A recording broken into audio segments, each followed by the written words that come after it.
O livro de Gênesis é o primeiro livro da Bíblia e a sua história se divide em duas partes principais. Os capítulos de 1 a 11 contam a história de Deus e do mundo inteiro. Depois temos os capítulos de 12 a 50 que realçam a história entre Deus e apenas um homem, Abraão, e a sua família. Essas duas partes estão conectadas por uma história que começa no capítulo 12. Esse esboço nos dá uma ideia de como entender a mensagem do livro como um todo e como ela apresenta a história da Bíblia inteira. O livro começa com Deus tomando a desordem e a escuridão descritas na segunda frase da Bíblia. E disso Deus traz a ordem, a beleza e a bondade. Ele cria um mundo onde a vida pode florescer. Deus faz essas criaturas chamadas humanos, ou Adam em hebraico. Ele cria os humanos à sua imagem, que está relacionado com o seu papel e o propósito deles no mundo de Deus. Os humanos são criados para refletirem o caráter de Deus no mundo. Eles são nomeados como representantes de Deus para governar o seu mundo em seu nome, o que, nesse contexto, significa aproveitar todo o seu potencial, cuidar dele e torná-lo num lugar onde ainda mais vida possa florescer. Deus abençoa os humanos. Essa é uma palavra-chave nesse livro. Deus lhes dá um jardim, um lugar onde podem começar a construir esse novo mundo. A parte importante é que os humanos têm uma escolha sobre como vão construir esse mundo, representada pela árvore do conhecimento do bem e do mal. Até agora, Deus forneceu e definiu aquilo que é bom e o que não é. Mas agora Deus está dando aos humanos a dignidade e a liberdade de escolher. Será que eles vão confiar na definição de Deus para o bem e o mal? Ou vão buscar autonomia e definir bem e mal por conta própria? É um risco muito grande.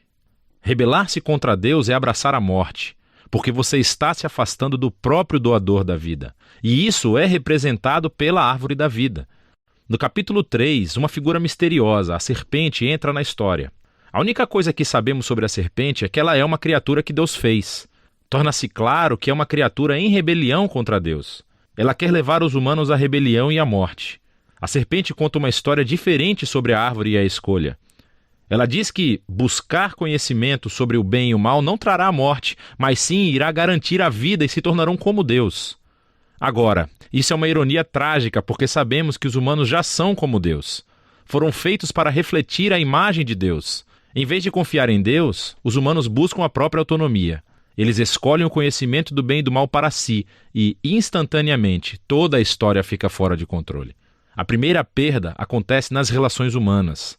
E, de repente, o homem e a mulher entendem o quão são vulneráveis. Eles não podem nem confiar um no outro. Eles fazem roupas e se escondem um do outro. A segunda perda acontece na intimidade entre Deus e os humanos. Eles correm e se escondem de Deus. Quando Deus os encontra, eles começam um jogo de culpar um ao outro sobre quem iniciou essa rebelião. E nesse momento a história para. Há uma série de poemas curtos nos quais Deus declara, primeiro para a serpente e depois para os humanos, as consequências trágicas dos seus atos. Deus primeiro diz à serpente que, apesar da sua vitória aparente, ela está destinada à derrota e a comer poeira. Deus promete que um dia uma semente, ou seja, um descendente, virá da mulher e dará um golpe letal na cabeça da serpente. O que parece uma ótima notícia, mas essa vitória terá um custo, pois a serpente também dará um golpe letal no calcanhar do descendente, enquanto está sendo esmagada. A promessa desse guerreiro ferido é misteriosa. Mas no fluxo da história até então, você vê isso como um ato de graça de Deus. Os humanos acabaram de se rebelar, e o que Deus faz? Ele promete resgatá-los, mas isso não elimina as consequências das decisões do ser humano.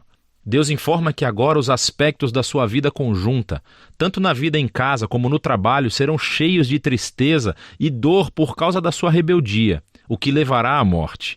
E a partir daqui, a história só piora. Os capítulos 3 a 11 traçam o efeito crescente da rebelião e das relações humanas fraturadas em todos os níveis. Há uma história sobre dois irmãos, Caim e Abel. Caim tem tanta inveja do seu irmão que quer matá-lo. Deus adverte Caim que não caia na tentação, mas ele faz isso de qualquer maneira. Ele mata o seu irmão no campo. Caim então constrói uma cidade onde reinam a violência e a opressão. Tudo isso culmina na história de Lameque. Ele é o primeiro homem da Bíblia a ter mais de uma esposa. Ele as acumula como sua propriedade. E entoa uma breve canção sobre como ele é ainda mais violento e vingativo do que Caim. Depois disso, temos uma história estranha sobre os filhos de Deus, que poderia se referir a seres angelicais do mal ou aos antigos reis que alegavam descender dos deuses. Como Lameque, eles adquiriram tantas esposas quanto quiseram e geraram os Nefilim, grandes guerreiros dos tempos antigos. Qualquer que seja a interpretação correta, o ponto principal é que os humanos estão construindo reinos que enchem o mundo de Deus com violência e ainda mais corrupção. Em resposta a essa corrupção, sabemos que Deus está profundamente triste. A humanidade está destruindo o seu belo mundo e se destruindo uns aos outros.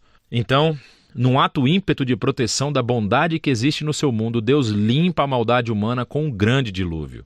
Mas existe um humano inocente a quem ele protege, Noé, e toda a sua família. Ele nomeia Noé como um novo Adão. Ele repete a bênção divina e envia Noé pelo mundo afora.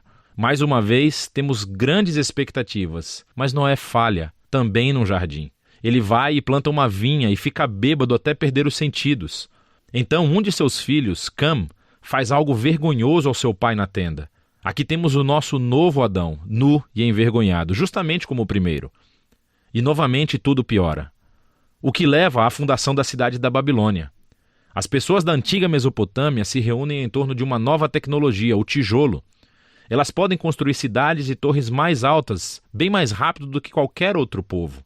Eles querem construir um novo tipo de torre que chegue até os deuses para tornar os seus nomes famosos. É uma imagem da rebelião e arrogância humana. É a rebelião do jardim, dessa vez amplificada. Deus humilha o seu orgulho e os dispersa. Essas são histórias diversas, mas você pode ver que todas exploram o mesmo princípio básico.